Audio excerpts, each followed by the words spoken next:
네, 미국 경제와 증시에서 가장 핫한 이슈를 토대로 투자 전략까지 세워보는 시간입니다. 이재선의 투자백미 들어왔습니다.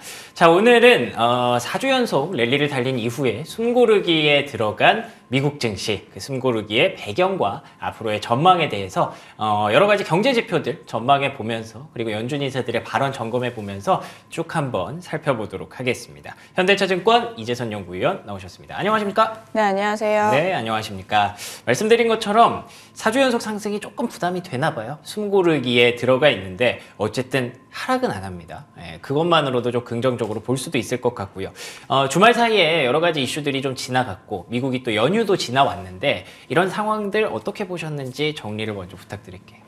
네, 11월 달 일단 정리를 하자면 글로벌 증시는 거의 한 7% 가까이 반등을 했고요. 4주 연속 랠리함에 따라서 뭐 다우든지 아니면 나스닥이라든지 대체적으로 8%에서 최대 13%까지 올랐던 11월이었습니다. 가장 중요했던 원인은 이제 10년물 국채 수익률이 이제 4.5%대까지 하락을 하면서 좀 금리의 상승에 대한 부담을 덜어냈기 때문에 위험자산 가격 반등이 관찰이 됐다라고 말씀을 드릴 수가 있을 것 같고요. 매크로 환경은 이제 위험자산 가격이 지금 점차 우호적으로 바뀌는 중입니다. 일단 금리 인상 마무리 국면 내에서 저는 제한적인 달러 가능성 이제 높게 보고 있고요. 반대편에 있는 엔달러 같은 경우도 보자면요. 지금 우상향하는 일본 장기물 국채와 이에 따른 엔캐리 트레이드 축소 기대감에 그 150엔 엔달러 구간 내에서 지금 저항점을 지금 맞이를 하고 있습니다. 일본의 그 경기도 보면요. 그 10월달 코어 CPI가 전년 대비 2.9% 상승하면서 6월 이후에 지금 다시금 반등을 하고 있는 상황이고 이게 또 어떻게 보자면 엔화 강세를 좀 지지해주는 요인이다라고 보시면 될 것 같고요.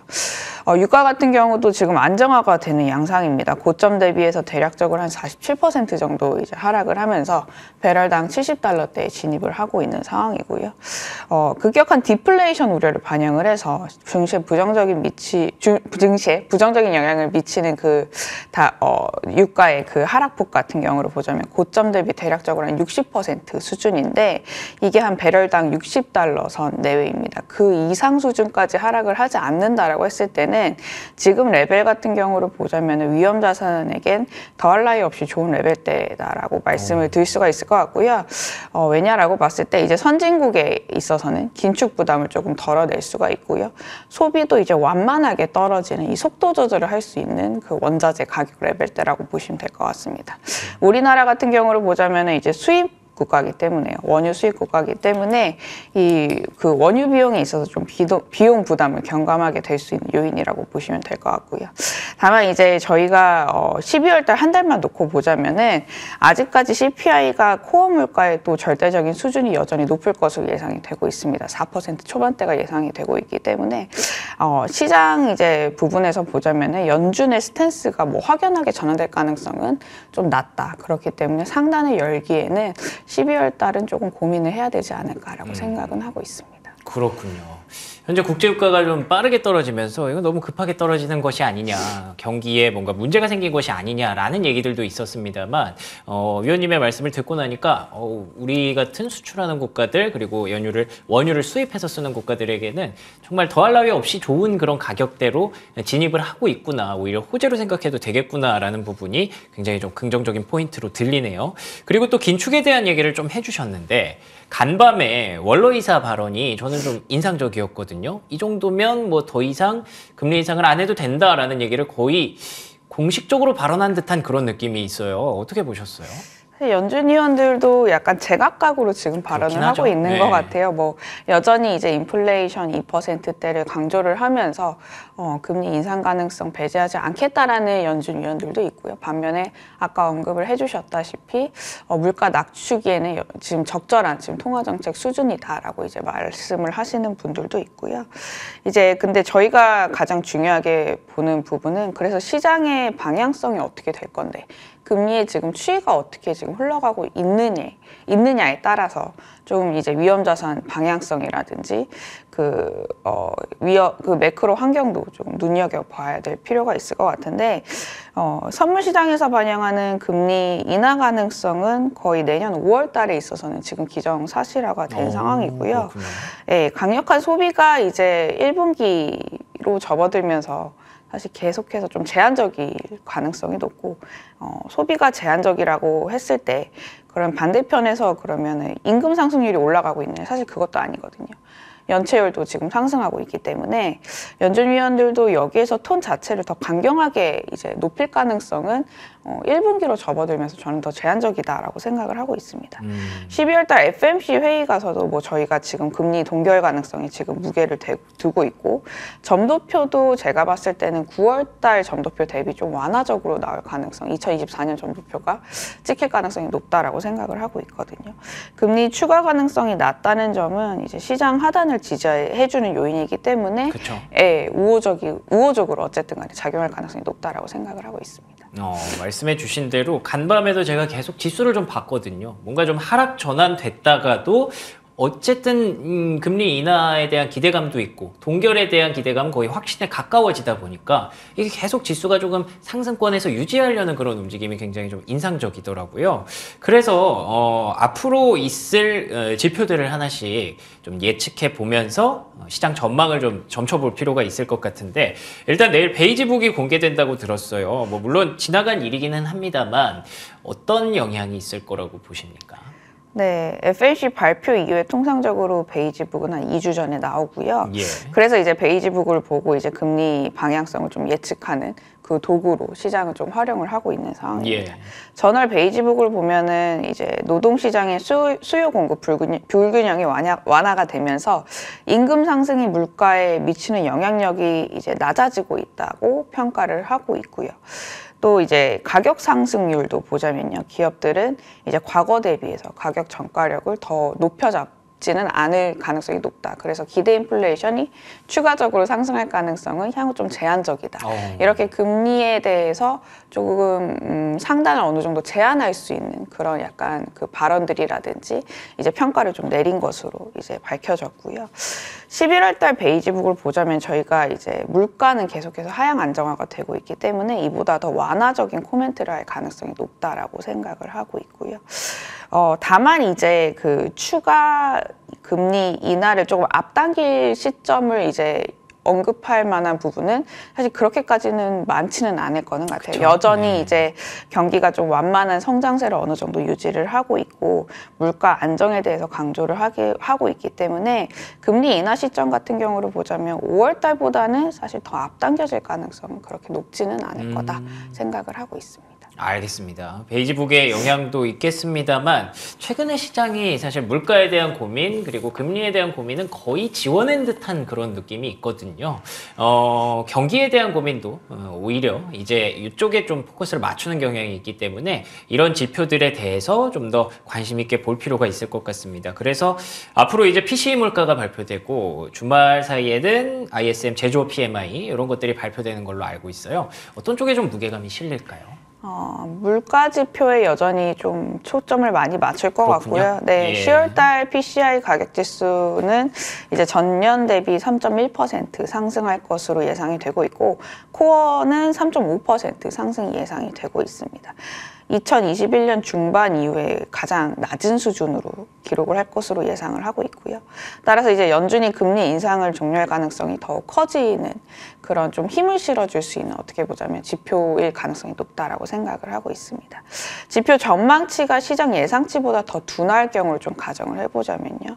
내년에 대한 특히 이제 5월 달에 대한 금리 인하가 좀 보다 강화가 되면서 달러 값을 저는 떨어뜨릴 것으로 좀 생각을 하고 있고요. 아까 언급을 했듯이 제한적인 달러 강세는 특히 이제 이머징 쪽에서의 수급 환경을 유연하게 만들어주는 요인이고요. 원달러 환율 같은 경우를 보자면 지금 외국인들이 선호하는 원화의 절상폭과 레벨에 조금 진입을 했기 때문에 우리나라 증시에도 마찬가지로 우호적일 거다라고 생각을 하고 있습니다. 저희가 이제 1240원대에서 1300원대 레인지가 외국인들의 일평균 순매수 대금이 가장 높았던 경험이고요. 그래요? 네, 오른쪽 그래프 보시면 11월 달은 원화가 약 한 50원 정도 절상이 됐는데 외국인들이 3조 원가량 순매수를 시연을 했고 이렇게 된다라고 했을 때는 외국인들도 사실 추가적인 매도 압력보다는 오히려 점차 이제 매수 압력을 높일 수 있는 구간에 저희는 환율은 좀 진입을 어느 정도 해주는 요인으로 작용을 하고 있다라고 보시면 될 것 같습니다. 좋습니다. 외국인들이 좋아하는 환율이 얼마일까에 대해서 궁금했던 적이 있는데 계속 원화가 뭐 강세를 보이고 계속 달러가 떨어지고 이런다고 다 좋은 건 아니군요. 1240원에서 1300원대에 외국인 수급이 가장 많이 또 유입이 됐다고 하니까 그때가 이제 돌아서는 구간이기도 했겠죠. 예, 그렇기 때문에 지금 딱 그 구간에 진입한 상황에서 추가적으로 달러의 약세 압력이 금리 인하 기대감으로 인해서 나타난다면 1240원까지 가는 그 구간에서 외국인들의 수급을 계속 좀 기대해 볼 수 있을 것 같습니다.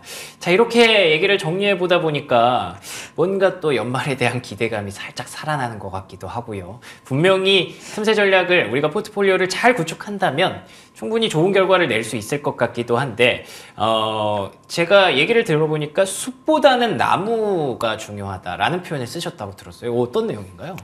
네, 뭐 통상적으로 4분기 같은 경우를 보자면 지금 위험자산 수익률이 사실 여타 분기 대비 대체로 우수한 구간이고요.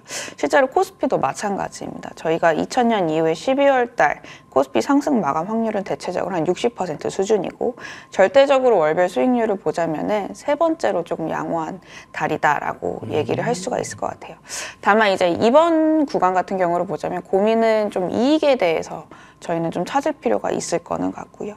수입 물가 부담은 경감이 되고는 있지만 지금 중국에 대한 경기 회복 지연이 지금 발생이 되면서 수출 쪽에서의 그 증가율이라든지 상승폭 자체가 다소 조금 더디게 회복이 되고 있는 중입니다. 저희가 이제 그 지표 중에 하나인 ROE 지표 같은 경우도 보자면 10월 이후에 7% 초반대에서 정체가 되고 있기 때문에 이익의 지금 추가적인 상승폭이 그렇게 커지지는 않고 있는 상황이거든요. 그러네요. 네.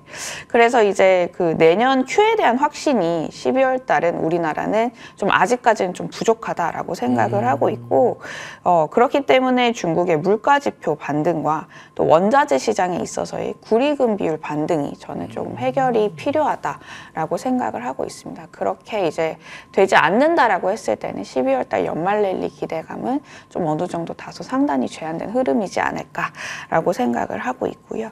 예. 그래서 이제 숲보다 나무를 보는 전략이 필요하다라고 말씀을 드리고 있고 이 Q에 대한 확신이 부재한 구간에서는 결국에는 이제 비용 절감을 통해서 이익 방어력이 높아지는 업종에 있어서 매수세가 붙을 가능성이 높다라고 생각을 하고 있습니다. 그래서 키워드 같은 경우를 보자면은 내수주와 비용 절감 두 가지 포인트를 조금 꼽았고요. 아까 제가 말씀드렸다시피 원화 같은 경우는 외국인들이 선호하는 이 원화 레벨대에 진입을 했고 저희가 이제 유가 하락폭에 있어서 비용 부담을 경감할 수 있는 쪽이 어느 쪽일 거냐라고 봤을 때는 이 내수주 쪽에 조금 가깝다라고 그러네요. 보시면 될 것 같아요. 그래서 이번 유가 하락과 원화 강세의 조합은 좀 내수주들의 트레이딩 기회를 제공한다라고 생각을 하고 있고 비용 절감에 따른 영업이익률 추정치 반등이 나타나고 있는 업종이 매력적이라고 생각을 하고 있습니다. 그 중에 하나를 꼽자면은 연말에 가서는 또 저희가 배당 기대감을 이제 빼놓지 않고 얘기를 할 수가 없기 때문에 음식료 업종에 대해서 조금 관심을 많이 가지자라고 생각을 하고 있고요. 그 외에도 이제 그 기관들이라든지 수급 개선 가능성이 높은 헬스케어라든지 소프트웨어도 관심을 가질 필요가 있을 것 같습니다. 또 이제 재고 관리 능력에서 조금 지금 탁월한 성과를 보여주고 있는 호텔 레저라든지 화학 업종도 조금 주목을 할 필요가 있다라고 생각을 하고 있습니다. 알겠습니다. 숲보다는 나무라는 뭐 얘기만 들어도 여러분들께서 어떤 그 인사이트인지 어느 정도 감은 오셨을 것 같아요. 전체적인 그림보다는 지금 현재 우리가 뽑아내야 되는 그런 섹터와 종목들을 잘 골라내는 작업이 필요할 것 같습니다. 12월이라는 계절이 날씨는 춥지만 그래도 증시는 좀 따뜻했던 계절로 다들 기억을 하실 텐데 올해만큼은 조금 쌀쌀한 날씨가 이어질 가능성이 높다고 보시는 것 같고요. 그렇기 때문에 우리는 해결해 나가야 될 선결 과제가 분명히 좀 남아 있다는 관점에서 여러 가지 섹터를 좀 선별하는 작업을 얘기를 해주셨어요. 두 가지 코드 얘기해 주셨습니다. 첫 번째는 비용 절감이었고 두 번째는 내수주 였는데 내수주 안에서는 음식료 업종 배당에 대한 기대감이 높기 때문에 음식료 업종 정리하셨고요. 호텔 레저 화학도 어느 정도 재고 컨트롤을 잘하고 있다는 점에서 기대해 볼 수 있는 섹터다라고 해주셨습니다. 그리고 또 추가적으로 헬스케어, 소프트웨어 업종까지 가져간다면 여러분들이 숲 안에서 진짜 뿌리 깊은 나무를 좀 찾아낼 수 있는 눈이 될 수 있지 않을까 싶습니다. 자, 이렇게 지금까지 현대차증권 이재선 연구위원과 함께 얘기 얘기를 나눠봤습니다. 오늘도 좋은 말씀 고맙습니다. 네, 감사합니다. 네, 굿모닝 글로벌 수요일 순서 여기서 마무리 짓겠습니다. 저희는 내일 아침 5시 55분에 돌아옵니다. 이어지는 출발 성공 투자 역시 MTN 머니투데이 방송과 계속해서 함께해 주시기 바랍니다. 시청해 주신 여러분 고맙습니다.